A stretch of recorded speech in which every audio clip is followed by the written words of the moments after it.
इन्ना खलकनाहुम मिम्मा यालमून, हमने इंसान को जिस पानी से बनाया है, जिस चीज से बनाया है वो हमें मालूम है।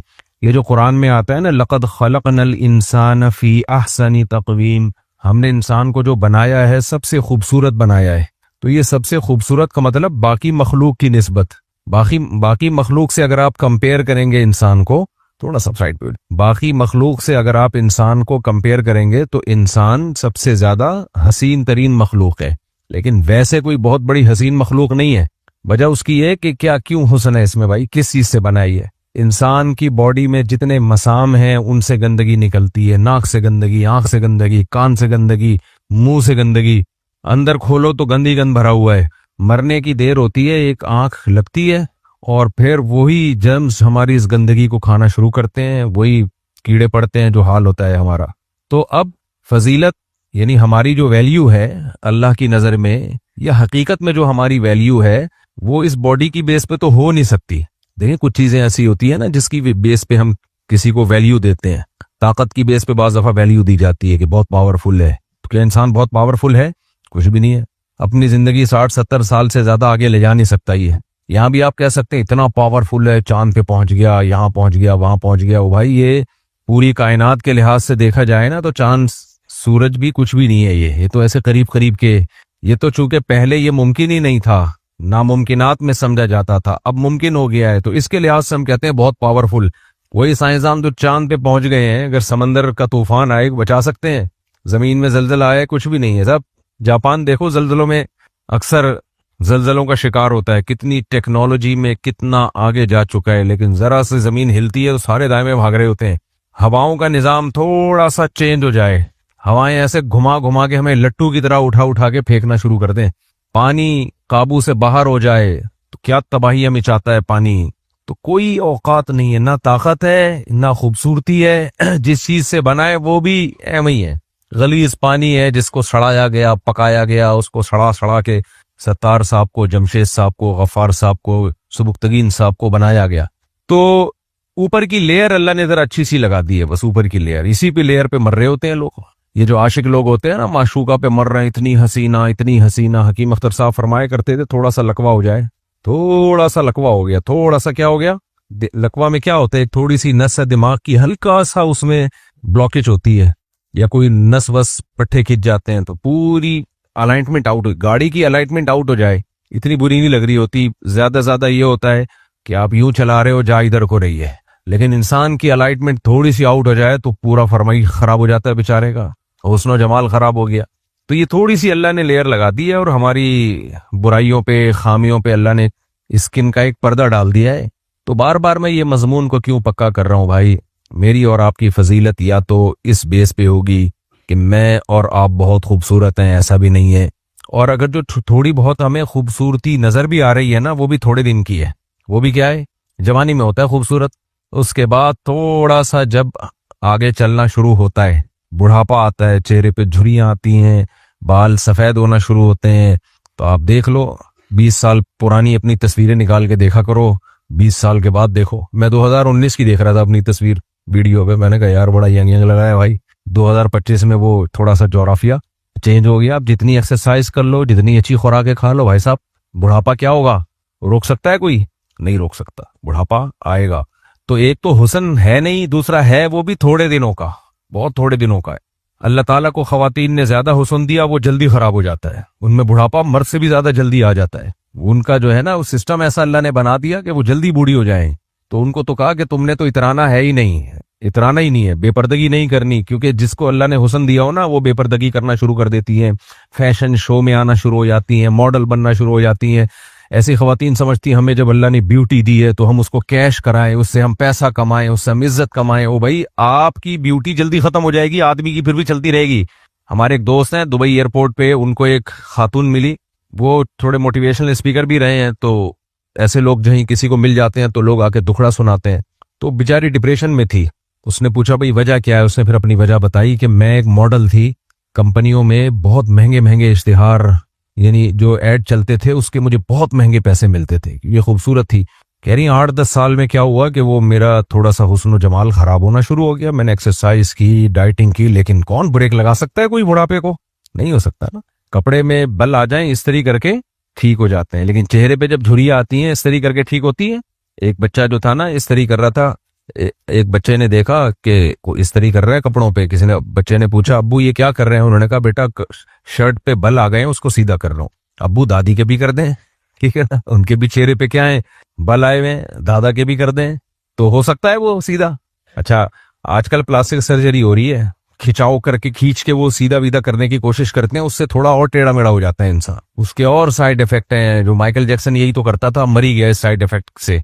तो वो नहीं हो सकता भाई, जो बुढ़ापा है वो नहीं वापस जा सकता और वो आएगा। जमीन आसमान का जोर लगा लो, कुरान कहता है वमन नुअम्मिरहु नुनक्किसहु फिल खल्क।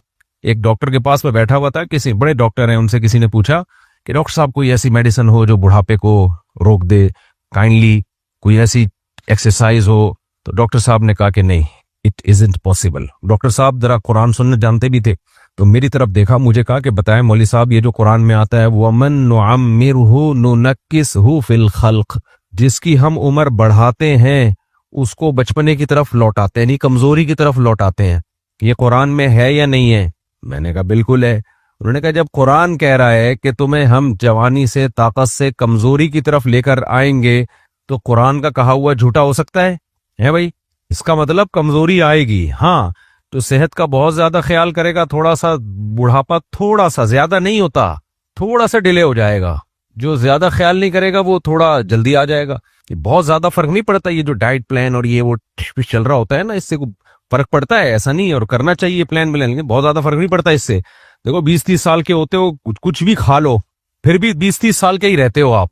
ऐसा नहीं होता 20-30 साल में आपने सेहत का बिल्कुल ख्याल नहीं किया तो 80 साल के लगना शुरू हो गए। ना ना ना ना ना, जवानी में कितनी ही आप बदपरहेजी करोगे लगोगे फिर भी 20-30 साल के ही। बाजू में ताकत होगी, मुक्के में बोलो ताकत होगी, चमाट लगाओगे गिरेगा सामने वाला। चाहे बदपरहेजी खिचड़ी भी खा रहे हो ना, खिचड़ी कोई प्रोटीन नहीं और ये नहीं, लेकिन लेखने में लगेगा भाई। और जब 80 साल का होगा तो जिम जा रहा हो, जो भी कर रहा हो, होगा वो क्या, वो पावर नहीं आएगी। अतरजु अन तकूना व अंत शैबुन कमा कद कुंत अय्याम शबाब। एक शायर ने कहा है कि तू ये चाहता है कि तू बुढ़ापे में वैसा लगे जैसा तू जवानी में लगा करता था, तो ये हो नहीं सकता। लक़द कज़बत का नफ्सु का लैसा सौबुन दरीसुन कल जदीदी मिनस सियाब। कहते हैं भाई पुराना कपड़ा नया नहीं लग रहा होता तो पुराना आदमी कहां से नया लगेगा? कपड़ा पुराना हो जाए ना, साफ पता चल रहा होता है। पुराने कपड़े की अलग ही खुशबू होती है, तो पुराना कपड़ा नया नहीं लगता भाई, तो पुराना आदमी और पुरानी औरत कहां से नहीं लगेगी? तो हो नहीं सकता। तो ताकत का ये हाल है कि थोड़ी दिन का हुस्न मिलता है, थोड़ी दिन की ताकत मिलती है, वो भी कमजोर होना। ब्रूस उसको देखो, वो भी आजकल जो आ रहा है, वो मोहम्मद अली बॉक्सर था ना, जिंदा है भी, इंतकाल हो गया। मुझे किसी ने बताया उसके राशा है, कितने लोगों के जबड़े फाड़े होंगे, कितने लोगों के मुंह तोड़े होंगे। अब क्या है हाथों में राशा। राशा समझते हैं?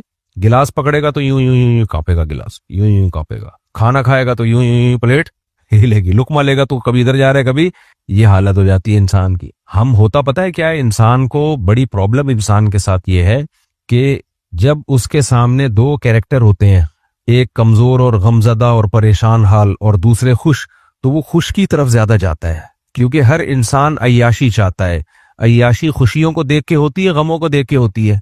बोलो ना, खुशियों को देख के होती। तो गम वाली चीज हटाए। जैसे रील्स किस कोई देख रहा हो, रील्स में कहीं जुल्म दिखाया जा रहा हो, बच्चे भूखे मर रहे हैं और खून खराबा, तो दिल खराब होता है ना ये चीजें देख के। तो इंसान कहते हैं इसको हटाओ। और कोई नाच गाने की रील्स आ रही हो, डांस मांस आ रहा हो, कोई कॉमेडी आ रही हो, तो उधर उसके लाइक्स ज्यादा होंगे। क्यों होते हैं? इंसान चाहता है यार गम की चीजें मुझे ना दिखाओ, नींद खराब होगी मेरी। लेकिन आपके ना देखने से क्या ये हो जाएगा कि दुनिया में गम खत्म हो जाए? बोलो, क्या ये मुमकिन है कि गम खत्म हो जाए? आप नहीं देख रहे तो अब दुनिया से खत्म हो गया? ना ना ना ना। देखो और आसान मिसाल देता हूं, अस्पतालों में बीमारों को देखने लोग ज्यादा जाते हैं या सेहतमंद लोगों की वीडियोस और जिम वालों की वीडियोस और जो ट्रेनर्स होते हैं गुड्डोले मोले दिखा रहे हैं उनकी वीडियो ज्यादा देखते हैं? जाहिर है उनकी भी ज्यादा देखते हैं ना। अस्पतालों में आप जाओ, सर्वे करो, इंसान कानों को हाथ लगाते हैं, ऐसे ऐसे बीमार नजर आएंगे आपको। कोई कैंसर में 10 साल से पड़ा हुआ है, कोई चीख रहा है, किसी का पूरा ये खा गया यहां से कैंसर में, कोई अजीब बीमारी, कोई जाके देखो आदमी कानों को हाथ लगाता है, फिर पता चलता है सेहत कितनी बड़ी नेमत है। लेकिन हम ये काम बहुत कम करते हैं। हम घूमते हैं ज्यादातर सेहतमंद लोगों में, तो इंसान का माइंड ये बन जाता है कि मैं भी हमेशा ऐसा ही खुश रहूंगा। वो अहवाल, वो हालात जो अस्पतालों में बीमारों पे जो हालात आए हैं, वो मेरे साथ तो कभी आ ही नहीं सकते। तो ये बहुत बड़ी गलतफहमी है। हम अपनी दादी को देखते थे ना, 85 साल की थी, बूढ़ी, एक जगह बैठी रहती थी, अल्लाह अल्लाह करते, झुर्रियां पड़ी हुई थी बहुत ज्यादा, जैसे होता है दादियों में। तो मैं ये समझता था कि ये बचपन से ही ऐसी हैं। हमारी दादी हमें जब बताती थी ना, बेटा हम तो ऐसे भागा दौड़ा करते थे अपने घरों में, दीवार वो दरख्तों पे चढ़ के आम तोड़ते थे, फिर वहां से छलांग लगा के भागते थे, ये क्या। मैं कहता, मैं दादी कहाँ से कर सकती हैं भाई ये सब कुछ। भाई ये कैसे हिलेंगी? तो ये कैसे हो सकता है कि कभी ये, फिर अगर इतनी सेहतमंद थी तो अभी तो इनको टेंशन से मर जाना चाहिए कि ना हिला जा रहा है ना चला जा रहा है। ये क्या है? इंसान की नफ्सियात ये है कि वो जो देख रहा होता है ना, उसको दिमाग में, उसकी मेमोरी में आ जाता है और वो ये समझ बैठता है कि हमेशा ऐसा ही रहेगा और ऐसा ही है हमेशा से। तो जैसे आप किसी बूढ़े को देखकर बचपन में ये जहन में आता है हमेशा से ऐसा ही है, तो ऐसे ही अपनी जवानी को देखकर, अपनी ताकत को देख के ऐसा लगता है मैं हमेशा ऐसा ही रहूंगा। ना ना ना ना ना ना ना, ये गलतफहमी है। आपने अपनी दादियां नानियों को जैसे देखा है अस्पतालों में लेटे हुए, दर्द से तड़पते हुए, और ना चला जा रहा है, ना बैठा जा रहा है, ना खाया जा रहा है, 10-10 किस्म की दवाएं उनके दाएं बाएं, होम्योपैथिक अलग, एलोपैथिक अलग, हकीमी। हमारे यहाँ तो 3 तरीके इलाज चलते हैं। होम्योपैथिक दवाएं अलग खा रहे होते हैं लोग, और हकीमी नुस्खे अलग रखे हुए होते हैं, और एलोपैथिक दवाएं अलग खा रहे होते हैं। 3-4 किस्म के दवाएं बूढ़े एट अ टाइम खा रहे होते हैं।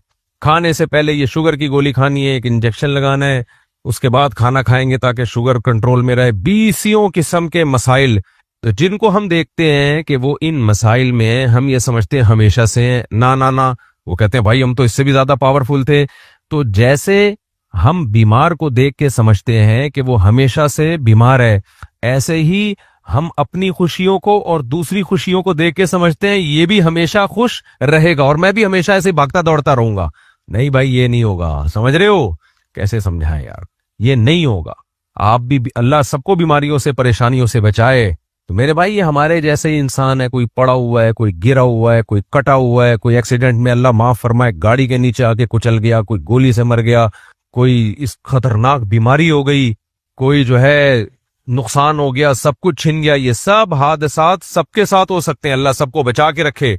तो ये जब सब कुछ सबके साथ हो सकता है तो हमारी औकात 2 टके की हुई कि नहीं हुई? मैं सब मकसद औकात समझाना था मेरा। इतनी लंबी जो मैं बात कर रहा हूं ना, इतनी लंबी जो मैं बात कर रहा हूं, मैं आपको और अपने आप को, हम दोनों को अपनी औकात बताना चाह रहा हूं कि हमारी हैसियत 2 टके से ज्यादा। बोलो, ये इस सिलसिले में इतनी लंबी बात की है मैंने, जो आप, मैं भी नहीं समझ पा रहा, आप भी नहीं। हम भी बातें कर रहे हैं ना, समझना बड़ा मुश्किल होता है, बातें करना आसान है, समझना पड़े। जब अहवाल आते हैं इंसान के ऊपर, फिर कहता है यार ये क्या हो गया, और फिर कोई गम में उसका साथ नहीं देता, कोई साथ नहीं देता। अकेले हो जाती है। जो लोग जेलों में जाते हैं, भूल जाते हैं लोग थोड़े दिनों में, मर जाते हैं तो भूल जाते हैं लोग थोड़े दिनों में, तो सब कुछ भूल जाता है इंसान। तो इन तमाम बातों से पता चला भाई, इंसान की हैसियत 2 टके की नहीं है। मोटिवेशनल स्पीकर आपको बताएंगे आप बहुत अजीम हो, कुरान और सुन्नत आपको बताते हैं आप बिल्कुल भी अजीम नहीं हो। अगर आपके अंदर 2 चीजें हैं तो अजीम हो, 2 चीजें नहीं है, कख भी नहीं है। ये जो मोटिवेशनल स्पीकर है ये बताते हैं, दुनिया के बड़े इंसान बताते हैं ना, इतने बड़े बड़े लोग, वो बड़े बड़े नहीं होते भाई। अल्लाह की नजर में वो क्या होते हैं? बोने से भी छोटे होते हैं। वो जिनको हम कहते हो नहीं अजीम कामयाब लोग, बड़े बड़े लोग, वो भाई जान, वो अल्लाह कहते हैं वो बड़े हैं ही नहीं। अबू जहल भी तो सरदार था ना, अपनी कौम का बड़ा था, अल्लाह की नजर में बड़ा था। बोलते क्यों नहीं? कोई हैसियत नहीं थी अबू जहल की। अबू लहब भी बहुत बड़ा था, फिरौन से बड़ा तो कोई पैदा ही नहीं हुआ मिस्र में। ऐसा इतना बड़ा था फिरौन, जो ऑर्डर देगा वो भी हो सकता है वर्कशॉप्स करवाता हो, लोग उससे आके पूछते हो कि आप इतने अजीम इंसान कैसे बने। हमारे सदर जरदारी साहब को देख लें, मैं तो कहता हूं उनसे सीखना चाहिए, आप इतने अजीम बने कैसे? क्या ख्याल है, सीखना चाहिए कि नहीं सीखना चाहिए? अच्छा, हजरत कह रहे हैं नहीं सीखना चाहिए, ठीक नहीं, ये तो सीखना चाहिए, आप इतने बड़े बने कैसे? फिर वो अलग बात है, हम बताएंगे कि बड़े की डेफिनेशन क्या है, बड़े की डेफिनेशन क्या। तो जिसको हम बड़ा समझ रहे हैं कि ये अजीम लोग हैं, ग्रेट, दी ग्रेट कहते हैं ना भाई, बार बार जो हम बता रहे हैं आपको, कुरान के रेफरेंस से बता रहे हैं, मेरी अपनी बात नहीं है, ये ग्रेट नहीं है, इसको ग्रेट नहीं बोलते। ना इज्जत आ जाने को अजीम इंसान कहते हैं जिसकी इज्जत ज्यादा हो, ना पैसा आ जाने को अजीम इंसान कहते हैं जिसका पैसा ज्यादा हो। ये निकालो दिमाग से। हम जब मदरसे में गए तो हमारे हजरत ने 8 साल हमारी खोपड़ी से यही निकाला है। 8 साल यही निकाला है हमारी खोपड़ी से कि ना दौलत बढ़ी, ना इज्जत बढ़ी, ना शोहरत बढ़ी। तसव्वुफ में, खानकाहों में यही तो सिखाया जाता था वंस अपॉन अ टाइम। तसव्वुफ किसे कहते हैं पता है आपको? आजकल बहुत से लोग तसव्वुफ के खिलाफ हैं। तसव्वुफ बिदअत है। एक तो इल्म सोसाइटी में खत्म हो गया है। कुछ चंद किताबें को 2-4 किसी से पढ़ ली, किसी से कुछ सुन लिया और फेंकते रहो फेंकते रहो। अभी बात से बात निकलती है, टॉपिक रह ना जाए। आजकल ये भी बड़ा चल रहा है, इस्लामिक बैंकिंग के खिलाफ लोग बहुत बोलना शुरू हो गए। नए नए स्कॉलर आ रहे हैं, कान इधर से पकड़ो कान उधर से पकड़ो, सूद को हलाल कर दिया मुफ्ती तकी उस्मानी साहब ने। उनसे जब सूद की तारीफ पूछो तो कख भी नहीं पता उनको। सूद की डेफिनेशन क्या है, सूद की किस्में क्या है, फिर इस्लाम ने जो सूद के ऑल्टरनेट जो मामलात दिए हैं, खरीदो फरोख्त के तरीके दिए हैं, वो क्या है, कितने, कुछ भी नहीं पता। बस बैठ के आप तकरीरें करवा लो, ये हराम है, ये नाजायज है। तो कैसे कह रहे हो, आपको पता क्या है? तो हर फील्ड में हर आदमी घुसा हुआ है। तो क्या बात कर रहा था मैं, बात टॉपिक चेंज ना हो जाए मेरा। देखिए मुझे मौजू तो याद होता है, लेकिन एंडिंग पॉइंट क्या था वो मैं तसव्वुफ की बात कर रहा था। इसी तरह जैसे इस्लामिक बैंकिंग का आम लोगों को नहीं पता ना, हमने तो 1-1.5 साल पढ़ा है बाकायदा, बैंकों में जाके समझा है उसको, उसके बाद कॉन्फिडेंटली बात। तभी मैं कहता हूँ इस्लामिक बैंकिंग पे किसी को कोई इश्काल हो मेरे पास ले आओ, जिद्दी और हर धर्म ना हो, मैं उसके हर इश्काल का जवाब दूंगा इंशाल्लाह। जिद्दी और हर धर्म ना हो। हाँ, जिद का कोई इलाज नहीं है, मैं ना मानूं उसका कोई इलाज नहीं। तो इसी तरह याद रखो ये तसव्वुफ क्या है। तसव्वुफ, हाँ, इस्लामिक बैंकिंग को मैं ये कहता हूँ जायज है। बाकी मैं ये नहीं कहता इस्लामिक बैंकों में आप सेविंग अकाउंट खोल के पैसा कमाएं। जायज का मतलब है सूद नहीं है। बाकी ये सब नोट छापने के इदारे हैं, ये कोई गरीबों के लिए नहीं बने हैं। ये इतना कम प्रॉफिट आपको देते हैं कि आदमी कहता है ये तकल्लुफ ना करते तो अच्छा था। उसमें भी टैक्स कट के आता है। आदमी देख के खुश होता है, दफा मेरे 1 करोड़ पे 500 रुपए, भाई जबरदस्त। इतना नहीं होता, लेकिन मैं एक मिसाल दे रहा हूं, लगता है ऐसा ही है। 1 करोड़ पे कितने, ठाक करके 500 रुपए। जब निकालने जाएगा तो पता चला 200 उसमें टैक्स में कट गए। थोड़ा मैंने मुबालगा कर दिया, लेकिन कंडीशन इसी टाइप की होती है। तो इसलिए सिर्फ इतनी हम इस्लामिक बैंकिंग को प्रोमोट करते हैं कि सूद, खालिस सूद से बचा के बेहतर है। अच्छा, कुछ लोग कहते हैं सूद नहीं है, सूद का शुबहा तो है। तो शुबहा भी नहीं है सूद का, क्योंकि हदीस में सूद भी हराम है और सूद का शुबहा भी हराम है। तो ये शुबहे से भी बचाया गया है। हाँ, ये कह सकते हैं कि मिसाली इस्लामी निजाम नहीं है, ये मिसाली इस्लामी निजाम नहीं है, तो वो तो नहीं है, वो तो हम भी कहते हैं। जो इस्लाम ने प्रॉपर वे में जो जिस तरह से कारोबार सिखाया वो नहीं है। लेकिन बात यह है कि जब इंसान को प्रैक्टिकली देखो, दुनिया में 2 तरह के लोग हैं, हमारे मुल्क में भी हैं। कुछ लोग ऐसे होते हैं, हर सोसाइटी में होते हैं, कि उन्होंने करना कराना नहीं होता कुछ, लिहाजा वो बात वो करेंगे जो बिल्कुल आला मैयार की बात होगी, क्योंकि उन्होंने करना कुछ नहीं है। इसकी मैं मिसाल से बात समझाता हूं। आपको अपनी बेटी के लिए रिश्ता चाहिए, बुरा चाहिए या अच्छा चाहिए, बताओ? बोलते क्यों नहीं हो? हर शख्स को अपनी बेटी के लिए बुरा रिश्ता चाहिए होता है या अच्छा चाहिए होता है? अच्छा। अब अच्छे की डेफिनेशन आपने जाके पढ़ी। अच्छा वो होता है जो कद उसका कम से कम 5 फुट 10 इंच हो, या 11 इंच हो, या 6 फुट कद हो उसका, खानदान उसका ये वाला हो, नमाजें 5 टाइम पाबंदी से पढ़ता हो, चेहरे पे नूर बरस रहा हो, इनकम भी क्या हो, गवर्नमेंट जॉब हो और ठीक ठाक अच्छा पैसा कमा लेता हो, या चार्टर्ड अकाउंटेंट हो। लेकिन चार्टर्ड अकाउंटेंट चूंकि बिजी बहुत होते हैं, बीवी को टाइम नहीं देते, तो वो टाइम भी देता हो, समझ रहे हैं? फिर वो बाहर लेके भी बेगम को घूमे, बच्चे भी इतने पैदा हो जितनी हमारी बच्ची। आजकल ससुराल की मुदाखलत बच्चों में तो बहुत ज्यादा हो रही है। ससुराल और इसराइल का फर्क खत्म हो गया इस सोसाइटी में, हकीकत बता रहा हूं आपको। यानी अगर एक बच्चा पैदा हो गया ना, बेगम को प्रेगनेंसी हो गई, अगले साल दूसरा, सबसे ज्यादा गुस्सा सास को आएगा। जो यहाँ सास बयान सुन रही है उनके अलावा की बात कर रहा हूँ। इतना गुस्सा अभी से क्यों? भाई छोड़ो, तो ये मियाँ बीवी का मामला है ना, इसमें क्यों टांग अड़ा रही हो? तो ये बहुत गलत चीज है। जब बेटी को रुखसत करो ना, तो नहीं उससे पूछो क्या हो रहा है क्या नहीं, जब तक कोई वाज़ेह जुल्म ना हो, छोड़ दो उनको यार अपने हाल पे। तो यानी दामाद की सास की बात कर रहा हूँ। दामाद की सास वो भी टांग अड़ा रही होती है और शोहर की माँ भी टांग अड़ा रही होती है। उनको आपस में जीने ही नहीं देते। वो उधर से टांग अड़ा रही है, वो उधर से अपने बेटे को मशवरे दे रही है, और वो उधर से बेटी को मशवरे दे रही है। दोनों के मशवरों से चल रही है गाड़ी, तो नहीं चलेगी, एक दिन भी नहीं चलेगी। उनको बोला जीने तो उनको, लेकिन नहीं देते जीने बहुत, क्योंकि फारिग बैठे हुए हैं ना। फारिग आदमी क्या करेगा? दुनिया में जो फारिग होते हैं उनका काम होता है फसाद मचाना, क्योंकि उनको इंसान की फितरत है कुछ ना कुछ करना है। अब बैठे हुए हैं, सारे कामों से फारिग हो गए, बच्चों की शादियां हो गई, बच्चियों की शादी होंगी, अब क्या करें? अब घर तबाह करो बैठ के, लड़वाओ आपस में। तेरी की अपनी बेटी से पूछो, हाँ भाई ससुराल में क्या हो रहा है, सास तमीज से बात कर रही है नहीं कर रही, जाके घर जाके उसके फ्रिज चेक करना और चीजें चेक करना, किचन में क्या क्या आ रहा है क्या नहीं आ रहा, दूध कितना आता है, दूध की मलाई कहाँ जाती है, वगैरह वगैरह। ये सारी चीजें चेक करते रहो बैठ के। और दामाद कितना कमा रहा है, घर में खर्च कितना कर रहा है, कमा इतना रहा है, खर्च इतना कर रहा है, तुम्हारे अब्बा तो मुझे स्विट्जरलैंड लेकर गए थे, तुम्हारे अब्बा ने तो ये तो फिर अपने अब्बा को फिर मरे क्यों, वो इतने अच्छे थे तो तुमने ही तो मारा टेंशन से इसके अब्बा को। तो बहुत फसाद है सोसाइटी में, क्या कहाँ चला गया मैं। खैर फिर तसव्वुफ की बात कर रहा था ना मैं, नहीं इससे पहले कहाँ था, नहीं एहसान अजीम तो वो तो टॉपिक मेरा, वो तो मुझे पता है, वो तो मैं बात वो तो कंटिन्यू करूंगा इंशाल्लाह। मैं यहाँ कैसे आया, सास पे कैसे आ गया। हाँ बेटी का रिश्ते की बात कर रहा हूँ। कुछ लोग ऐसे होते हैं, रिश्ते की बात नहीं कर रहा मैं, लेकिन समझा रहा हूँ मिसाल, ये इससे ये आसान मिसाल से बात समझ में जल्दी आ जाती है। अब आपको बच्ची का रिश्ता चाहिए, आपने का बहुत अच्छा रिश्ता चाहिए, बहुत अच्छा रिश्ता जो इतना कद हो, चार्टर्ड अकाउंटेंट हो या डॉक्टर हो फलाना हो। अब जारी मसरूफ लोग होते हैं, लेकिन वो बीवी को टाइम भी देता हो, स्विट्जरलैंड घुमाता भी हो, ये भी करता हो वो भी करता हो, फलाना भी ऐसा जबरदस्त, तो सुनने में बड़ा अच्छा लगेगा कितना जबरदस्त, अपनी बेटी का कितना खैर ख्वाह है। लेकिन जो अकलमंद होंगे ना, वो पता है क्या कहेंगे, ये करना ही नहीं चाहता शादी। समझ रहे हो, नहीं आई समझ में। अकलमंद लोग कहेंगे ये कमबख्त अपनी बेटी की शादी चाहता ही नहीं है, तभी इसने ऐसा मैयार बनाया हुआ है जो मरीख पे भी ऐसा दामाद नहीं मिलेगा।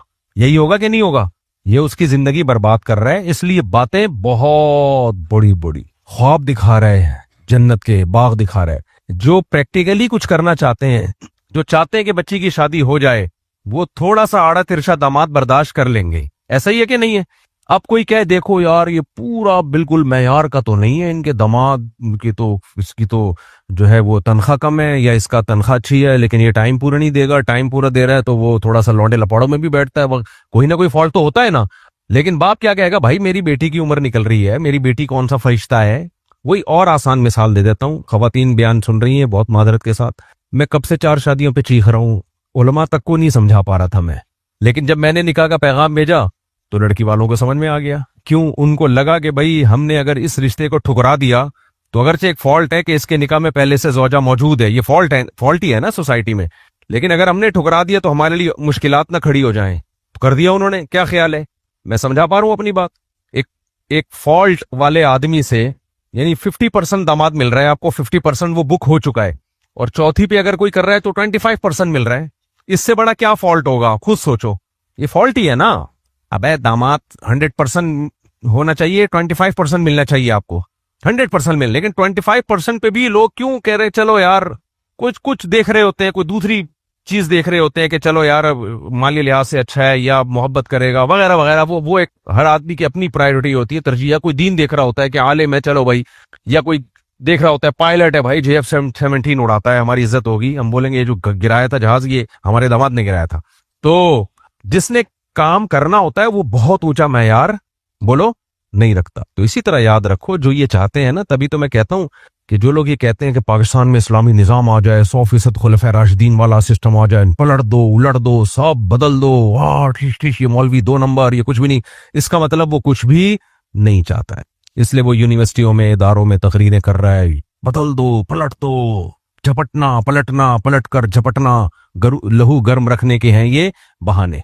तो ये जो इस तरह की बातें कर रहे होते हैं, तो ये इसका मतलब कुछ करना है ही नहीं इन्होंने। जैसे अमेरिका में कोई जाए और कहे मैं यहाँ इस्लामी ममलकत हुकूमत इस्लामिया लेकर आना चाहता हूँ, अबे भाई तू यहाँ एक मस्जिद की परमिशन ले ले, ठीक है ना। अब एक मौलवी साहब वहां जा रहा है, वो कह रहा है मैं एक मस्जिद बना लेता हूँ, मदरसा बना लेता हूँ, लोग आएंगे नमाज पढ़ेंगे, मोहब्बत से इस्लाम की तबलीग करूंगा। दूसरा कह रहा है नहीं निजाम बदलो, क्या बदलो, तुम मस्जिदों को फोकस कर रहे हो, मदरसों को लेके बैठे हुए हो और हलाल जबीहा की तलाश में लगे हुए हो, हलाल जबीहा हलाल जबीहा हलाल जबीहा हलाल फाइनेंस, निजाम बदलो निजाम। इसका मतलब वो तुम्हें हराम खिलाना चाहता है, समझ रहे हो।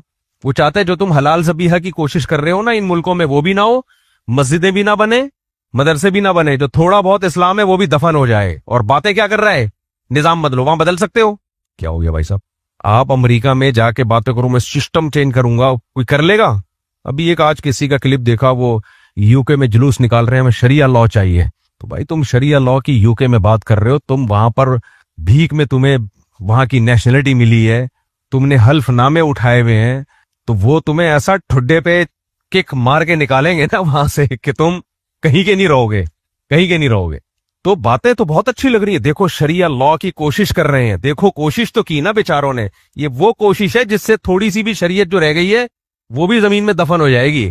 अब जो उलमा संजीदा है ना, जिन्होंने काम करना है सोसाइटी में, वो ये बड़ी बड़ी बातें नहीं कर रहे होते, वो उतनी बातें करते हैं जितनी हजम हो सके और जितनी सोसाइटी में इम्प्लीमेंट उसका हो सके, क्योंकि वो वाकई सोसाइटी में तब्दीली चाहते हैं, वो वाकई अपनी बेटी के लिए अच्छा दामाद चाहते हैं, तो वो बर्दाश्त कर लेंगे दाएं बाएं खराबियां, क्योंकि उनको पता है भाई बच्ची का घर बसाना है। लेकिन जो बातें हमारे यहाँ स्कॉलर्स में जो बड़ी बड़ी बातें करता है, मंजन उसी का बिकता है। समझते हो कि नहीं समझते? मंजन किसका बिकेगा? जो बातें ऐसी करेगा, बहुत बड़ी, निजाम बदल दो, ये बदल दो। क्या कैसे बदल दे निजाम? क्या पैकेज है तुम्हारे पास निजाम बदलने का? तभी तो मैं कहता हूं कि हमारे मुल्क में जो कवानीन गैर इस्लामी है ना, उनकी लिस्ट बना के उसको फोकस करना चाहिए कि ये कानून चेंज होना चाहिए। हम लोग उसको फोकस नहीं कर रहे। हम जब बातें करते हैं बहुत बड़ी बड़ी बातें, निजाम बदलो, जो मुमकिन ही नहीं है। जमहूरियत खत्म करो, कहां से खत्म कर दें भाई?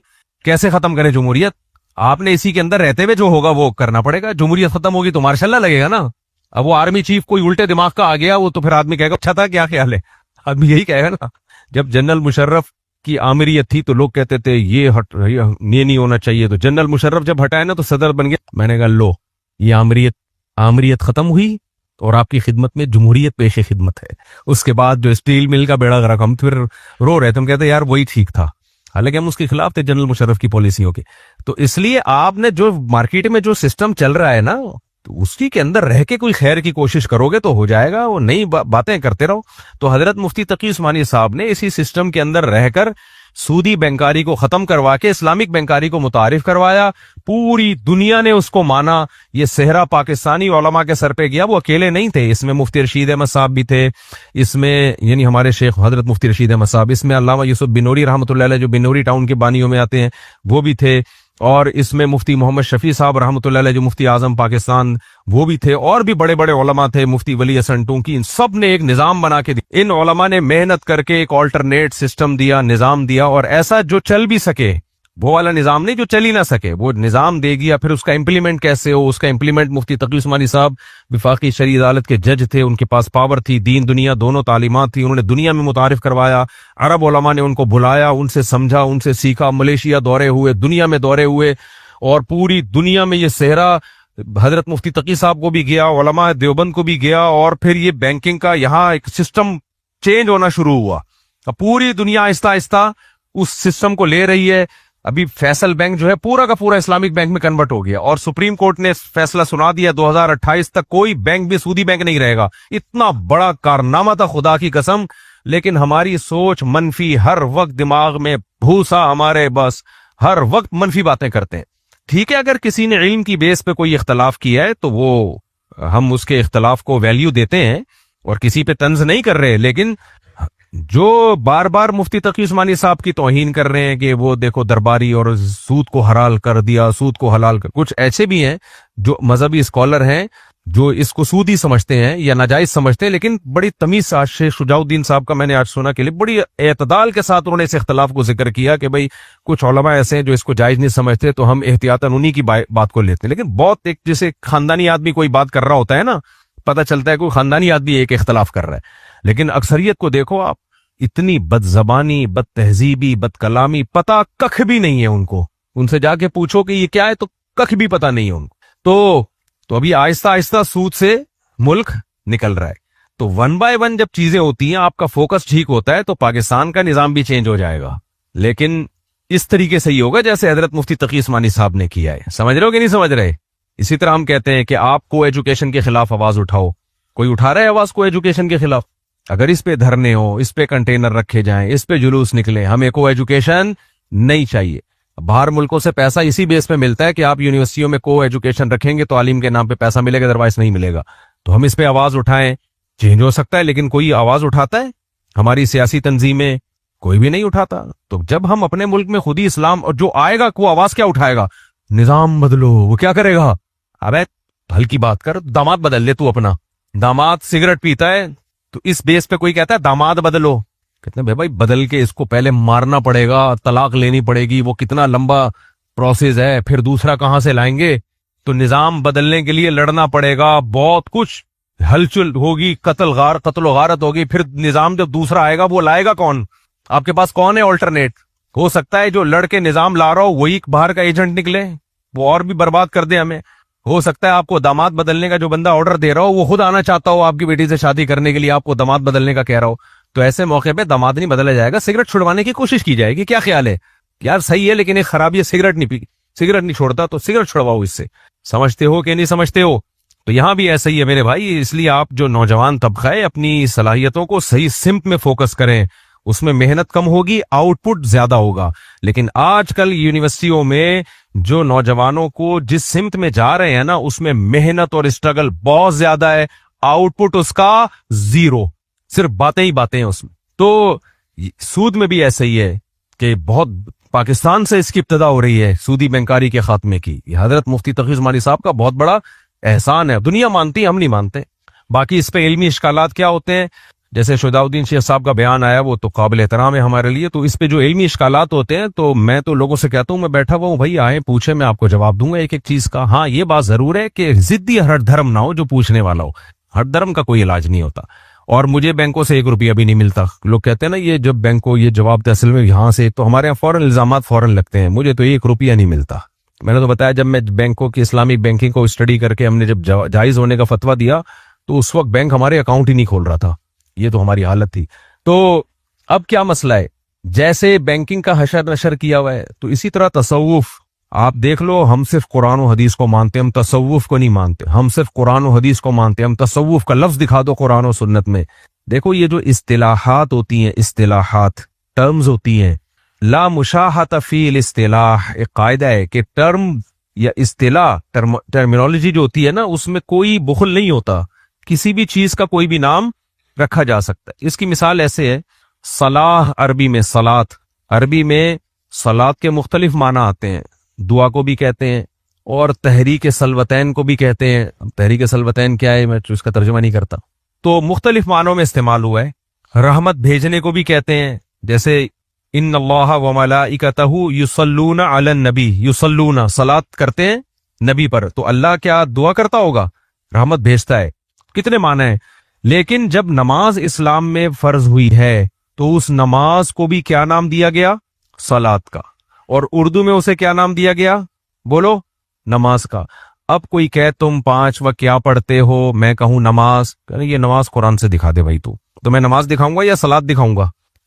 अबे बोलते क्यों नहीं हो यार? मैं सलात दिखाऊंगा कि अल्लाह कह रहा है कि तुम नमाज पढ़ा करो, युकीमून सलाता, युकीमून सलाता। अब कोई कहे ये तो सलात है, नमाज थोड़ी है, तो मैं क्या बोलूंगा भाई? वही सलात को हम अपनी जबान में क्या कहते हैं? बोलो, नमाज कहते हैं। कोई कहे गाय का गोश्त हलाल है इस्लाम में, ये दिखाओ। मैं कहूंगा भाई कुरान कहता है समानियत अज़वाज, अल्लाह ने 8 जानवर हलाल किए, जिनमें बैल और गाय का भी अल्लाह ने तस्करा किया। मिनल बकर इस्नैन, बकर में कितनी है? 2, यानी नर भी और मादा भी। ये तो बकर के बारे, बकरा के बारे में आता है, गाय तो नहीं है ना। हम क्या कहेंगे भाई? उसी गाय, उसी बकरा को हम उर्दू में क्या कहते हैं? आप लोग चुप चुप बैठे हो। गाय बोलते हैं गाय, गाय का बच्चा, गाय गू खाती। बचपन में ऐसे करते थे ना। नहीं, गाय गू खाती नहीं है वैसे। तो गाय, कोई नहीं, ये तो गाय दिखा रहे हो तुम। अबे कुरान को इससे क्या मतलब है? देखो और आसान, कुरान कहता है अत-तलाक़ मर्रतान, तलाक 2 दफा है, जिसके बाद रुजू का हक है। अगर तीसरी तलाक दे दी तो रुजू का हक नहीं है। अब किसी अंग्रेज के बच्चे ने इंग्लिश में तलाक दी, आई डिवोर्स यू, 3 दफा डिवोर्स बोल दिया, तलाक होगी कि नहीं होगी? तीनों हो जाएंगी। हम कह रहे हैं भाई 3 दफा डिवोर्स दे दी, वो कह रहे हैं कुरान में तो तलाक का है, डिवोर्स का तो लफ्ज ही नहीं है कुरान में। ये मौलवी लोग बैठे के दिन छापते रहते हैं। तो हम क्या कहेंगे भाई? इस्लाम को कोई अरबों के साथ खास थोड़ी है इस्लाम। अत-तलाक़ मर्रतान का मतलब ये है कि वो लफ्ज जो किसी जबान में निकाह तोड़ने के लिए इस्तेमाल हो और उसी माना में इस्तेमाल हो, तो ऐसा लफ्ज 2 दफा यूज कर सकते हो आप। तो डिवोर्स का लफ्ज इंग्लिश में तलाक ही के लिए, निकाह तोड़ने के लिए ही है। तभी मैं तलबा को जब ये आयत बताता हूं ना, तलाक़ मर्रतान, तो मैं तर्जमा क्या करता हूं? मैं कहता हूं वो लफ्ज जो किसी जबान में निकाह तोड़ने के लिए इस्तेमाल होता हो और इसी माना में इस्तेमाल होता हो, तो वो लफ्ज जब आप 2 दफा इस्तेमाल करोगे तो रुजू का हक है, तीसरी दफा इस्तेमाल किया तो रुजू का हक नहीं है। ये मतलब है इस आयत का। लफ्ज तलाक से इस्लाम को थोड़ी कोई लेना देना है, ये तो एक जबान है, लुगत है। इसी तरह अब कोई कह के नहीं डिवोर्स, मैंने तो डिवोर्स का लफ्ज बोला है, डिवोर्स का लफ्ज बोला है, तो भाई बोलने पर कोई पाबंदी नहीं है। तू अंग्रेज का बच्चा है, तू डिवोर्स में दे रहा है, इंग्लिश में दी है और पक्की हो गई। इसी तरह खूब समझ ले, फिका क्या है? हम जब स्कूल में पढ़ते थे, हमारे एक उस्ताद थे, वो कहते फिक्का शिक्का कुछ नहीं होता। फिका का लफ्ज कुरान और हदीस में दिखाओ। हम फिका की किताबें पढ़ते हैं ना, इस्लामी कानून की, फिका की किताबें इस्लामी कानून की, फिक्का शिक्का कुछ नहीं होता। मैं बड़ा परेशान होता, फिक्का का लफ्ज कुरान में दिखाओ। फिका का लफ्ज कुरान और सुन्नत में है, दीन की समझबूझ के माना में है। हमने दिखा दिया भाई, कुरान हदीस में आता है मन युरिदिल्लाहु बिही खैरन युफक्किहु फिद्दीन, अल्लाह जिसके साथ खैर का इरादा करता है उसे दीन में समझ बूझ दे देता है। तो यहाँ फिक़ा का लफ्ज आया है। उन्होंने कहा ये तो मतलब वो फिक़ा थोड़ी है जो आपकी किताबों में लिखा हुआ है, तो ये भी आप बात को चेंज कर रहे हो। भाई देखो, कुरान और सुन्नत में जो अहकाम बयान हुए हैं, कुछ का ताल्लुक है फजाइल से, कुछ का ताल्लुक है मसाइल से, ऐसा ही है ना। कुरान और सुन्नत ने हमें कहा जो नमाज पढ़ता है उसको ये सवाब मिलेगा, उसको ये सवाब मिलेगा, वो जन्नत में जाएगा। ये है फजाइल का इल्म, इसको फिक़ा नहीं कहा जाता। कहने पर कोई पाबंदी भी नहीं है, लेकिन फुक़हा ने एक टर्म इजाद की। फिर कुरान और सुन्नत में जो हलाल और हराम का इल्म है उसको अलग किताबों में निचोड़ के लिखा गया, और उन किताबों को क्या नाम दे दिया गया, बोलो, फिक़ा। तभी आपने फजाइल की किताबें भी देखी होंगी, मसाइल की किताबें भी देखी होंगी। फजाइल की किताबें क्या है, गीबत करने से ये गुनाह मिलता है, पड़ोसियों के साथ हुस्न सलूक से ये सवाब मिलता है, वगैरह वगैरह, ये फजाइल। तभी मुहद्दिसीन ने फजाइल की किताबें अलग लिखी हैं। और मसाइल की किताबें, वुजू का तरीका क्या है, वुजू के अरकान कितने, गुसल के अरकान कितने, और खरीदो फरोख्त के हकाम क्या हैं। इन अहकाम को जब कुरान और सुन्नत से निकाल के अलग किया तो कोई नाम देना था ना पब्लिक की आसानी के लिए, तो उसको क्या नाम दे दिया, बोलो, फिक़ह का नाम दे दिया ताकि आसानी हो। और जो इन मसाइल में उबूर रखते हैं उनको फकीह का नाम दे दिया, जिसकी जमा आती है फुकाहा। जब इस्लाम दुनिया में फैला है तो हर चीज को अलग अलग नाम देना पड़ा ना। अब कोई कहे फिक़ा कुरान में दिखाओ, भाई कुरान में हम फिक़ा का लफ्ज दिखाएं ना दिखाएं, ये मसाइल निकाले कहां से गए हैं, कुरान और सुन्नत से। तो ऐसे ही खूब समझें कि नबी सल्लल्लाहु अलैहि वसल्लम की जो जिम्मेदारियां थी, अल्लाह ताला फरमाते हैं बाअस फिल उम्मीहीना रसूलन मिनहुम। बहुत अहम पॉइंट की बात है, इसको खूब अच्छी तरह समझें। आजकल तसव्वुफ से लोग बिल्कुल गाफिल हो गए हैं, और जो तसव्वुफ मार्केट में चल रहा है वो कुरान और सुन्नत नहीं है, वो बिदात का एक पलंदा है। वरना हकीकत में जैसे फिक़ह के बगैर इंसान को हलाल और हराम का इल्म हासिल नहीं हो सकता, ऐसे ही तसव्वुफ के बगैर अल्लाह वाला नहीं बन सकता। वो चाहे वो तसव्वुफ का लेबल लगाए या ना लगाए, वो एक अलग बात है, लेकिन उसके बगैर अल्लाह नहीं आएगा दिल के अंदर। तो नबी सल्लल्लाहु अलैहि वसल्लम की क्या जिम्मेदारियां बताई हैं, बाअस फिल उम्मीहीना रसूलन मिनहुम, अल्लाह ताला ने उम्मी लोगों में जो लिखना पढ़ना नहीं जानते उनमें रसूल भेजे। क्या करते हैं रसूल, यतलू अलैहिम आयातिही, सबसे पहला काम रसूल का ये कि जो कुरान नाजिल हो रहा है वो पढ़ के सुनाएंगे, वो डिलीवर करेंगे। नबी ने ये जिम्मेदारी पूरी की या नहीं की, बोलो। जब आप कुरान पढ़ के सुनाया आपने, तो कातिबीन वही ने उसी वक्त उसको कलम के जरिए महफूज किया, यह जिम्मेदारी नबी ने पूरी कर दी। फिर कातिबीन ने जो कलम से महफूज किया, अगली नस्ल को दिया कि नहीं दिया, अगली नस्लों ने उसको फिर कलम से, बोलो ना, महफूज किया, उसी लिखे हुए को देख के। अपने इश्तिहाद से कोई चीज नहीं की उन्होंने, जो लिखा हुआ है उसी को। होते होते फिर प्रेस बन गए, प्रिंटिंग प्रेस बन गए, आज वही प्रिंट हो रहा है। इसी तरह सदियों से चला रहा है कि नहीं आ रहा है, क्या ख्याल है भाई। अब हम अगर कहें कि नहीं ये सब कुरान गलत है, मैं जो कुरान ला रहा हूं ना, ये जो लिख के ये वाला सही है, तुम तो बस बाप दादा की अंधी तकलीद करते चले आ रहे हो, तुम्हें जो बाप दादा ने कुरान पकड़ा दिया उसी को फॉलो कर रहे हो, मैं किसी की तकलीद वकलीद नहीं करता, ये वाला कुरान लाओ। आप मान लोगे उसको, बोलोगे तू क्या मरीख से आया है, चांद से आया है, कोई नई चीज ला रहा है मार्केट में, जो तवातुर से चला आ रहा है वही मानेंगे भाई हम। इसी तरह कुरान समझ में आ गया, अल्लाह ताला ने नबी से फरमाया। दूसरा काम नबी सल्लल्लाहु अलैहि वसल्लम का क्या है, यतलू अलैहिम आयातिही व युज़क्कीहिम व युअल्लिमुहुमुल किताब वल हिकमा। पहले किताब और हिकमत को मुकम्मल कर रहा हूं, फिर युज़क्की की तरफ आता हूं। दूसरा काम है नबी किताब सिखाएंगे, यानी किताब देंगे भी और फिर किताब का मतलब भी नबी सिखाएंगे। तो नबी ने सहाबा को किताब का मतलब सिखाया कि नहीं सिखाया, हालांकि सहाबा की जबान में कुरान नाजिल हुआ था, लेकिन उनको कुरान का मतलब किससे सीखना पड़ा, बोलते क्यों नहीं, नबी से। आज लोग कहते हैं कुरान में खुद समझ के पढ़ता हूं, ये जहालत है या नहीं है। वो कह रहे नहीं, मुझे किसी से समझने की जरूरत नहीं है, मैं खुद कुरान की डेप्थ में जाके गौर करता हूं। मैं नहीं देखता अबू हनीफा ने कुरान की इस आयत के बारे में क्या कहा, अब्दुल्ला बिन अब्बास ने क्या कहा, इमाम बुखारी ने क्या, नहीं, ये सब बाबे और ये सब वैसे ही है, मैं खुद समझता हूं। भाई अगर आप इतने बड़े फंटर होते तो सबसे पहले तो सहाबा खुद समझते जिनकी जबान में नाजिल हुआ है, क्या ख्याल है। लेकिन कुरान कह रहे इनको समझाएगा कौन, आप लोग चुप बैठते हो ना, तो मुझे इनको नबी सल्लल्लाहु अलैहि वसल्लम समझाएंगे, क्या ख्याल है। तो सहाबा ने किससे समझा, नबी से। फिर ताबीईन ने किससे समझा, सहाबा से, क्या वो डायरेक्ट समझ सकते थे? फिर तबा ताबीन ने किससे समझा? ताबीन से। तो ये सिलसिला शुरू में ये सीना बसीना था, फिर रिटर्न फॉर्म में आना शुरू हो गया। फिर किस में आ गया? रिटर्न में। जैसे कुरान शुरू में सीना बसीना चला, रिटर्न में भी था लेकिन मुरत्तब नहीं था, बाद में मुरत्तब हो गया।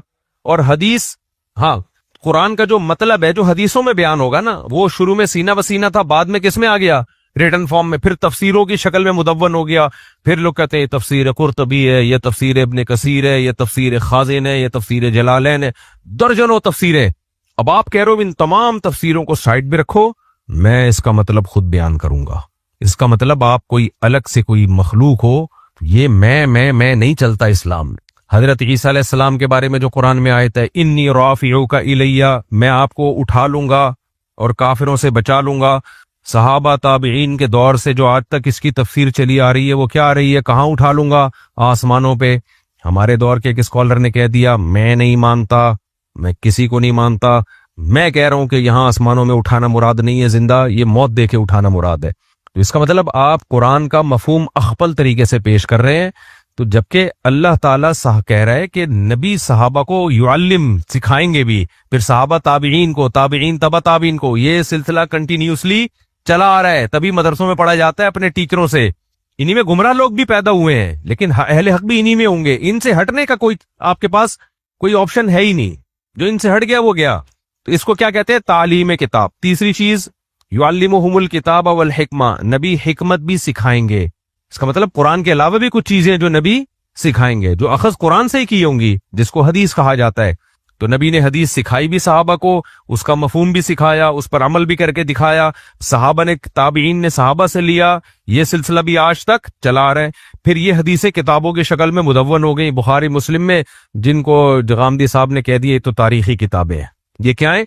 ये तो तारीखी किताब है। यानी वो जो युअल्लिमुहुमुल हिकमा की बात थी, वो बिल्कुल 2 जुमले में उड़ा के रख दी, फना कर दिया उसको। इसी को तो इनकार हदीस कहा जाता है।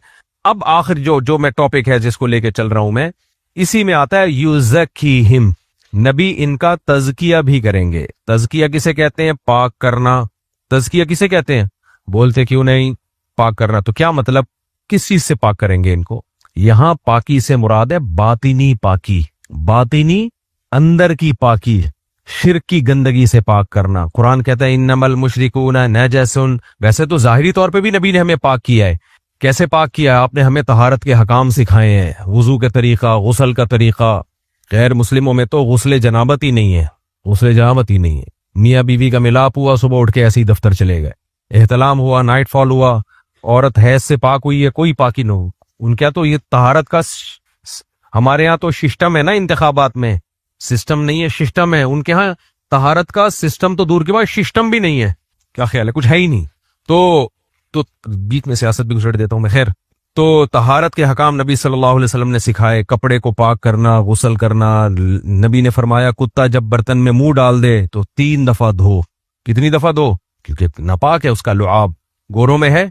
बर्तन में क्या कुत्ते की जबान चाट रहे होते हैं अंग्रेज लोग, जबान चाट रहे होते हैं। हमारे एक दोस्त नहीं, हमारे उस्ताद थे, गए यूरोप के किसी कंट्री में। एक तो हर बयान में अंग्रेज को मैं पता नहीं क्यों रगड़ देता हूँ यार, क्योंकि तुम लोग बहुत ज्यादा मुतासिर हो, इंस्पायर हो यार, गोरा होना चाहिए। असल में एक्चुअली करके ना उसके पागल हो रहे उसके भाई साहब, शुक्र करो तुम्हें अल्लाह ने काला बनाया, गोरा नहीं बनाया, सांवला बना दिया। वो कल्चर देखने में बहुत अट्रैक्टिव है, अंदर से खोखला है, खाली है, समझ रहे हो? सिर्फ सड़कें वड़कें साफ हैं, लाइट नहीं जाती, पानी साफ मिल जाता है, इलाज विलाज अच्छा है, अब इससे ज्यादा कुछ भी नहीं है। तो ये तो इसका ताल्लुक तो तहजीब से थोड़ी तरक्की से है ना। क्या ख्याल है भाई? इसका ताल्लुक तो तरक्की से हो। तो हमारे मुल्क में तरक्की हो जाए तो हम भी ऐसे हो जाए। वो तरक्की नहीं है हमारे मुल्क में। अब वो क्यों नहीं है? वो इस्लाम ना होने की वजह से नहीं है, वो तो थोड़ा सा इस्लाम है जिसकी वजह से है। ये इस्लाम चला गया तो ये जितनी पोजीशन में आज हम है ना, इससे भी नीचे चले जाएंगे हम। खुद सोच लो, हमारे यहाँ भी अगर बैतुल खलाओं में पानी ना हो इस्तिंजा के लिए, तो अंग्रेज तो टिश्यू पेपर इस्तेमाल कर लेता है। हमारे बैतुल खला में टिश्यू पेपर मिलेगा तुम्हें? तो सोचो क्या हाल होगा, तेरा क्या होगा कालिया। खैर, तो इसलिए हम तो थोड़े बहुत साफ सुथरे हैं इस्लाम की। जुम्मे को हम नहाते हैं, गवर्नमेंट ने थोड़ी हमें कहा है, ये डॉक्टरों ने कहा है जुम्मे को नहाया करो। मैले से मैला भी जुम्मे को नहा लेता है यार, आज जुम्मे का दिन है, कुछ तो शर्म आई दिया। तो हम तो इस्लाम की वजह से साफ सुथरे हैं। हम जितनी भी सफाई हमारे अंदर पाई जाती है, ये गवर्नमेंट लॉज नहीं है, ये हुकूमत, ये कल्चर नहीं है, ये क्या है? इस्लाम है। लोग खाने से पहले हाथ धो लेते हैं, इस्लाम का हुक्म है और बहुत सारी चीजें हैं। तो वो यूरोप के किसी कंट्री में गए तो कहते हैं मैं अंग्रेज के कमरे में घुसा हूं, दो बड़े बड़े हाँफते हुए कुत्ते उसके बेड पे बैठे हुए हैं और खुद बीच में बैठा हुआ है। कहते हैं मुझे तो घिन आई, कुत्ते की लीद में इतनी खतरनाक बदबू होती है। देखो हलाल जानवरों के पेशाब और गोबर में वो बदबू नहीं है, बर्दाश्त वाली होती है वो, और बीमारियां भी नहीं है इसमें। आपने देखा होगा ये गवालों को सारा सारा दिन गाय के गोबरों के बीच में चारपाइयां डाल के फराटे लेके सो रहे होते हैं, ना टीबी होता है ना खांसी होती है। हलाल जानवर है ना, तो इसके गोबर और बल्कि इसके गोबर के फायदे, इसी गोबर को खुश करके जलाते हैं तो उसके धुएं में बीमारियां नहीं होती जो हम कॉइल जलाते हैं ना मच्छरों के लिए। आप गोबर को खुश करके उस पे खाना पकाओ जला के, उसके खाने का टेस्ट ही अलग होगा। तो ये तो इंसान दोस्त जानवर है। गाय बकरी मुर्गी, गाय मुर्गी के बीट नापाक होती है, बहुत ज्यादा नापाक होती है, लेकिन वो इतनी ज्यादा क्वांटिटी में होती नहीं है। तो ये इंसान दोस्त जानवर है, इनमें बीमारियां नहीं है और बहुत कम इनकी बीमारियां जो इंसानों को लगती हैं, वो उनका रेशो बहुत ही कम है। लेकिन इनकी बीमारियां भी इंसानों को नहीं लगती ज्यादा। देखो मुर्गियों पे बीमारियां आती हैं, पूरी पूरी मुर्गियां मर जाती हैं, उनकी वजह से इंसान एक भी नहीं मरता। गायों में बीमारियां आती हैं, गायों के रेवड़ मर जाते हैं, लेकिन कभी नहीं देखा होगा भैंस वाला गवाला मर गया उस बीमारी से। कुछ बीमारियां हैं गाय भैंसों की जो इंसानों को भी लगती है, लेकिन उनका रेशो बहुत कम है। लेकिन कुत्ते, बंदर, ये जितने हराम जानवर हैं, इनमें ऐसे खतरनाक वायरस होते हैं, इंसानों को लगते हैं, वो इंसानों को लगते हैं। इनके लीद में बदबू और इनके पेशाब में बदबू बहुत ज्यादा है। लेकिन गाय भैंसों को छोड़ के गोरा क्या पाल रहा है? बोलो, कुत्ते। गाय पालने के लिए लाइसेंस लो और वगैरह वगैरह, ठीक है वो प्रोमोट करते हैं, लेकिन कहते हैं शहर से बाहर जाओ। ओ भाई, वो तो शहर में भी कोई पाल लेगा ना तो इतनी जरासीम नहीं फैलेंगे। कुत्ता पालने से ज्यादा फैल रहे हैं। घरों में एक अजीब सी स्मेल आ रही होती है कुत्ते की लीद की वजह से। वो कहते हैं ठीक है कुत्ते को सुधाया हुआ है, वहां जाके करना, लेकिन करेगा तो ना, अंदर थोड़ी रखेगा। एक ना एक दिन उस माल मटेरियल ने बाहर तो आना है ना। ऐसे थोड़ी आते ही पैम्पर में जाएगा और वो फिर ज्यादा डेप्थ में नहीं जाता। बहरहाल ये बदबू होती है। और वो कुत्ते से अटैचमेंट देखो, कभी नहीं देखा कोई बकरी का बच्चा लेके जहाज में सफर कर रहा हो, कुत्ते लेके सफर कर रहे होते हैं अपने साथ जहाज में। अटैचमेंट इतनी है। वो तो वजह वही है कि जब इंसान पैदा करना बंद हो गए, ना बेटी ना बेटी, ना नवासी, ना पोती, ना बहुएं, ना दामाद, तो जो मकाम बेटियों को और बेटों को, नवासों को मिलना चाहिए था, वो सारी मोहब्बतें अंग्रेज ने किसको दे दी? कुत्ते को दे दी। फिर जब मैं ये बातें करता हूं तो लोग कहते हैं आप पता नहीं क्यों अंग्रेजों को रगड़ते रहते हो, आप लोगों में तो बड़ी खराबियां हैं। यकीनन बहुत बड़ी बड़ी खराबियां हैं, लेकिन अल्लाह का बहुत बड़ा फजल है, हम इंसानों को कुत्तों पे तरजीह देते हैं। हमारे यहाँ मुन्ने मुनियां होती हैं, कुत्ते कुतियां नहीं होती, समझ रहे हो। और हलाल जानवर पालते हैं। अभी तो देखो मैं 2 गाय लेकर आने वाला हूँ। एक गाय का मैंने सौदा कर लिया है और इंशाल्लाह दूसरी गाय भी मैं चोलिस्तानी गाय सोच रहा हूँ, जो देसी गाय, दूध बिल्कुल खालिद। गाय के दूध में भी 2 तरह की क्वालिटी होती है, एक A1 और एक A2। ये नॉलेज समझ लो, A1 और A2। A1 दूध जो है ना वो बाहर की गायों का होता है, ऑस्ट्रेलियन गाय, और ये बाहर की नहीं, ये बेकार होता है, ये हजम नहीं होता बहुत से लोगों को। बेकार इस सेंस में नहीं कि हर एक के लिए बेकार नहीं, लेकिन बहुत से लोगों को ये हजम नहीं होता। ये जो हमारी देसी गाय है ना, जो घास फूस खाती है, वो भी घास ही की खाती है बाहर की गायें, लेकिन फिर भी उनका दूध में वो क्वालिटी नहीं है। हमारी जो गाय है ना, खालिसतन देसी गाय, इनका दूध गोरे कहते हैं A2 क्वालिटी है। ये जोद हजम है, ये जल्दी हजम होता है, ये बॉडी को ज्यादा फायदा पहुंचाता है। तभी कमबख्त नहीं कहना चाहिए, गोरे क्या कर रहे हैं, वो हमारे बैलों के बीज ले लेके अपनी गायों को क्रॉस करवा रहे हैं। मैं अभी इस दफा जब मैं 1.5-2 महीने पहले अमेरिका गया हूं, वहां मैंने ऐसी ये गाय देखी जो बिल्कुल पंजाब में हम बकरीद से लेकर आते हैं गाय। मैंने कहा ये वाली बिल्कुल, ये तो हमें ऐसे जैसे कोई लोकल आदमी नहीं मिल रहा होता, कहीं जमशेद नजर आ जाए अमेरिका के किसी जंगल में आपको, और तू या क्या कर रहा है अंडा बोड़ का आदमी। वरना हम पहले जाते थे या देखते थे वीडियोस, तो हमें वो फार्म उनकी गाय नजर आती थी, उनके बैल बगैर कोहान वाले बैल, अजीब से मुंह उनके आगे को निकले हुए, ना कोई रूहानियत, ना कोई चेहरे पे रौनक, ना नूर। जैसे ऑस्ट्रेलियन गाय देखो आप, कितनी लंबी, बगैर कोहान के थन, इतने बड़े बड़े, दूध में जायका नहीं है, दूध ऐसे निकल रहा है जैसे सारा दूध यही देगी, लेकिन दूध में टेस्ट नहीं है, बलाई नहीं है, और वही एक 1 क्वालिटी का दूध है। वो नाम कम वक्तों ने 2 नंबर दूध को A1 दिया हुआ है, लोग देखते हैं A1 क्वालिटी, भाई वो A2 क्वालिटी अच्छी होती है। तो इतनी लंबे लंबे उनके बैल भी अजीब से।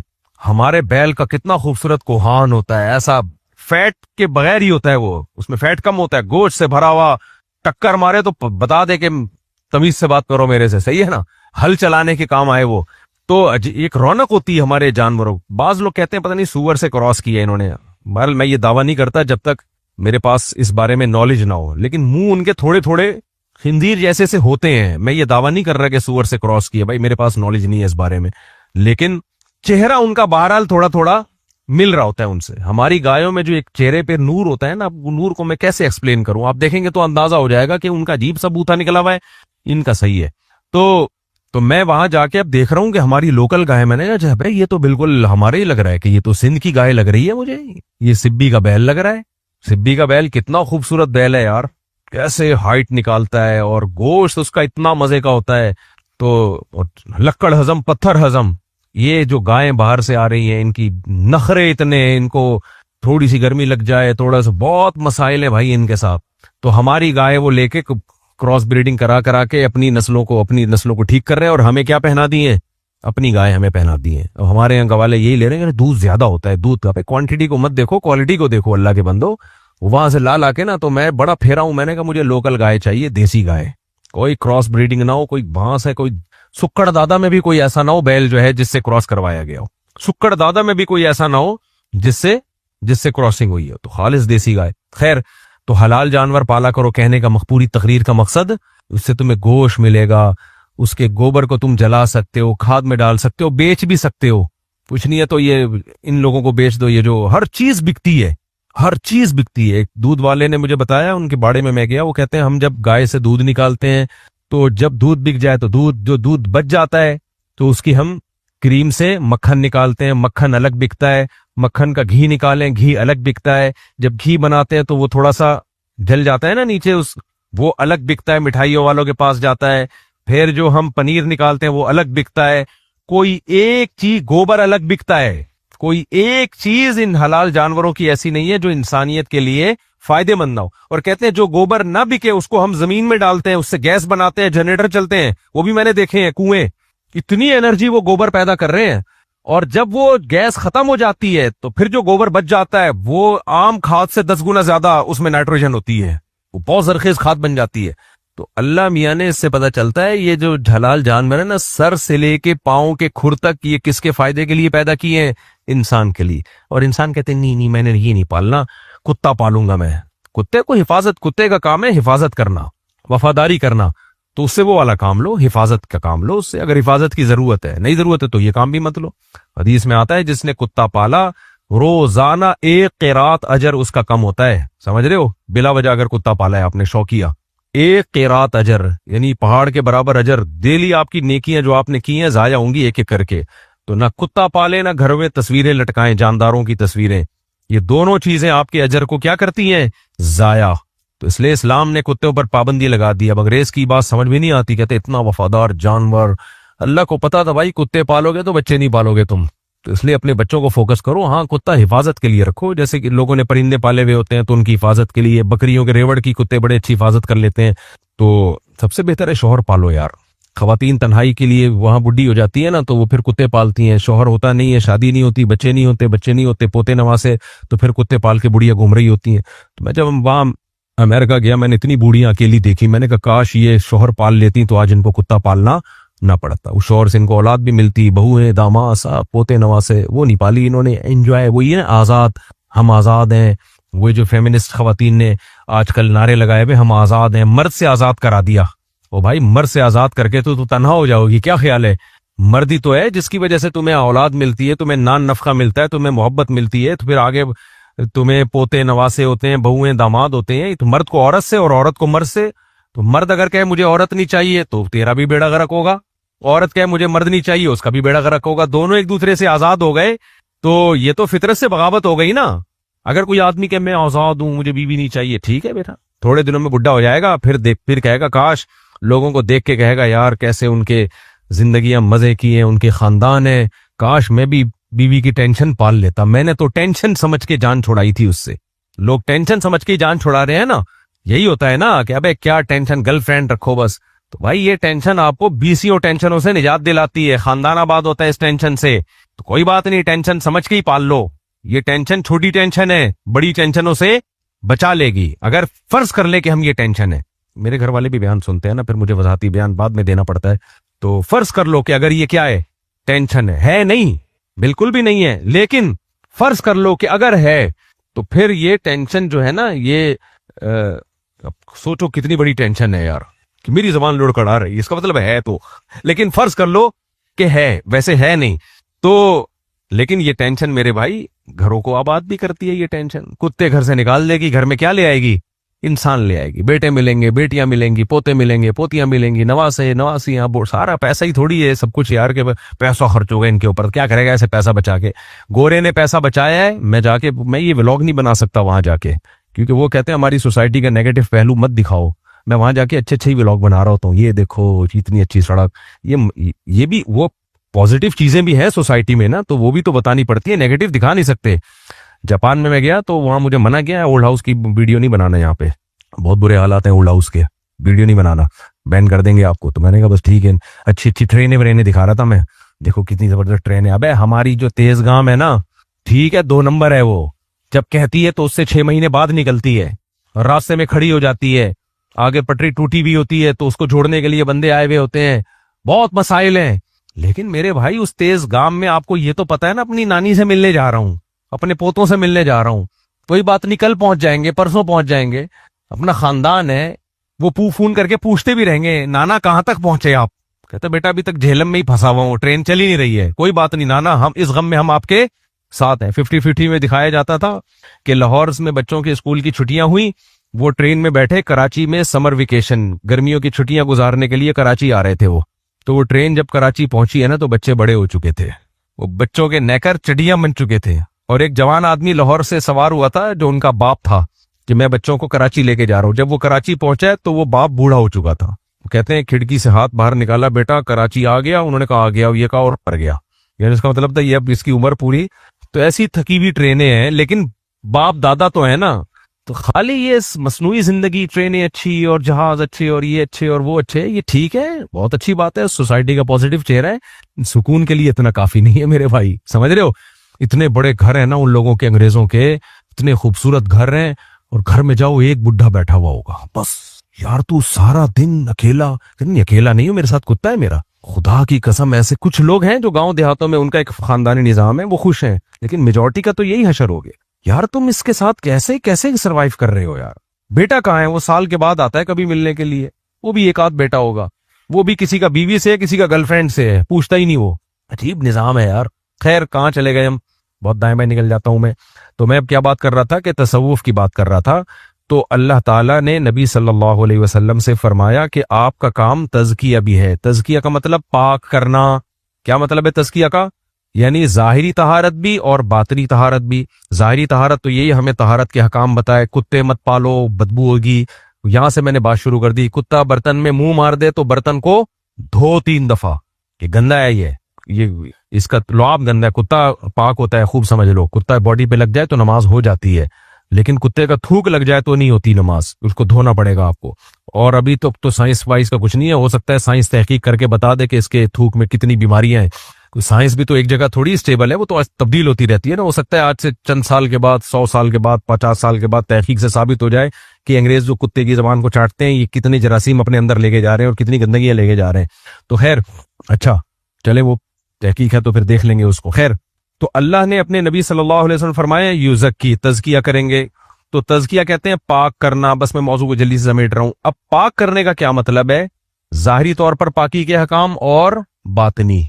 बातनी पाकी क्या है? दिल से शिर्क निकालना, दिल से दुनियाए मुर्दार की मोहब्बत निकालना, दिल से ये जरसूमा निकाल देना कि मेरी इज्जत ज्यादा होगी या मेरे पास पैसा ज्यादा होगा तो मैं कामयाब होऊंगा। ना ना ना ना, ये तो दुनिया की मोहब्बत के गटर उबल रहे हैं।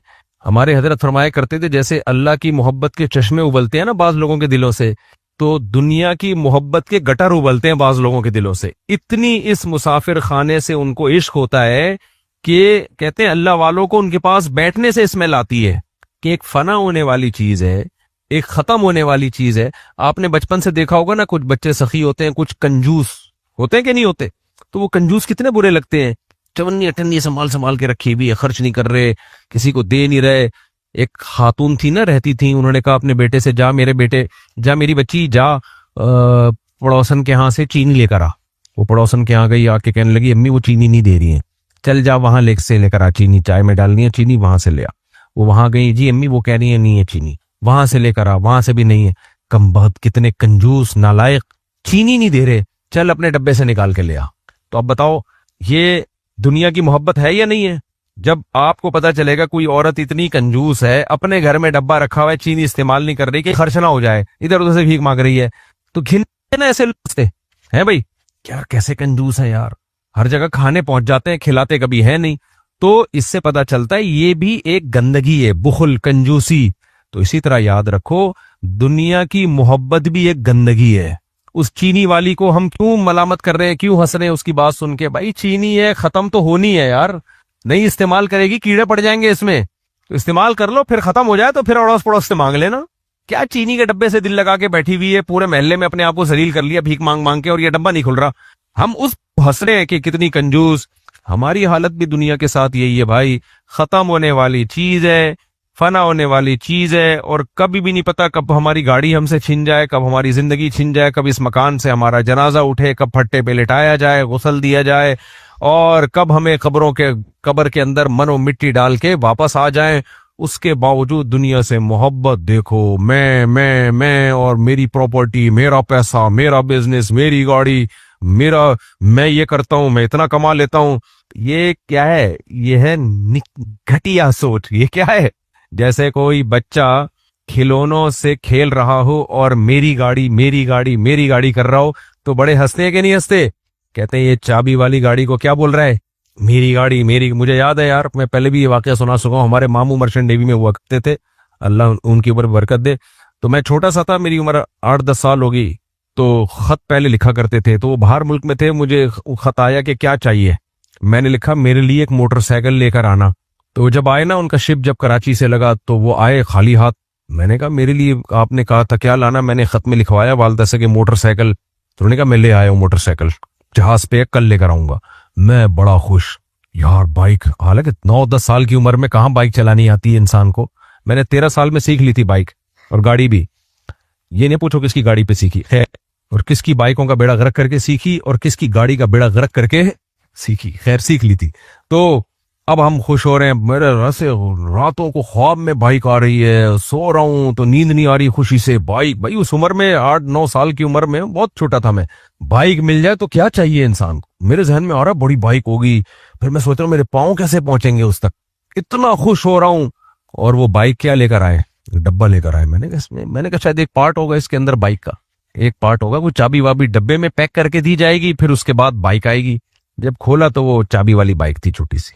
मुझे याद है मेरा मुंह इतना सा लटक गया, मैंने कहा यार ये क्या, इस तकल्लुफ की क्या जरूरत थी? तो देखो जैसे हमारा मुंह लटक गया ना कि यार इसको हम बाइक समझ रहे थे, ये जो ओरिजिनल बाइकें हैं ना, ये भी असल में ये चाबी वाली हैं। समझ रहे हो कि समझ रहे? जब ये छीनेंगी ना हमसे, जो मौत आएगी, हम कहेंगे अल्लाह ये 1000 गज के बंगले की तकल्लुफ की क्या जरूरत थी, इतनी जल्दी अगर तूने छीनना था तो मैं तो इन नेमतों को बहुत बड़ा समझ रहा था। गाड़ी बंगला ये तो झोपड़ी वाला और मैं बराबर हो गए। साथ में आपके कब्र किसी झोपड़ी वाले की हो, और उसके साथ 1000 गज के बंगले वाले की हो, उसके साथ 22 का ऑफिसर है, उसके साथ एक चौकीदार है, कोई फर्क होता है? बोलो, अंदर से सब क्या है? वो अगर आपस में आंखें खोल के बातचीत शुरू कर दें, एक मुर्दा कहे कफन से मुंह निकाल के, हाँ भाई तू क्या करता है? टमाटर बेचता था मैं। तू क्या करता था? अबे मैं तो फैक्ट्रियों में आग लगा देता था, इतना बड़ा दादा था मोहल्ले का। वो कहेगा चुप कर जा, यहाँ सारे दादे क्या हैं? बोलो, जिस करवट पे लेटा है ना, कयामत तक इसी पे लेटा रहेगा, हिल भी नहीं सकेगा। मुर्दे को जिस करवट पे लिटाते हैं, अगर वो उस पे कंफर्टेबल फील ना करे तो करवट चेंज कर सकता है? देखो हम जब रात को लेटे होते इधर थोड़ा सा ब्रदर में से, चलो यार करवट चेंज कर लो, इतनी भी बेचारे मुर्दे में ताकत नहीं रहती। जिस करवट पे लिटा के गए उसी पे हड्डियां बन के मिट्टी में तहलील हो जाता है। इतना भी नहीं हो रहा कि यार इधर वाला माहौल जरा अच्छा नहीं है, उस तरफ का माहौल थोड़ा सा लेफ्ट पे जरा एक अंटी दफन हुई है। ठरकी मुर्दे भी होते हैं ना, ठरकी मुर्दे भी तो होते हैं, ठरक की वजह से मरे होते हैं यार, वहां जरा माहौल अच्छा है तो वहां उस करवट पे हो लेटेगा वो, जहां लेटा दिया।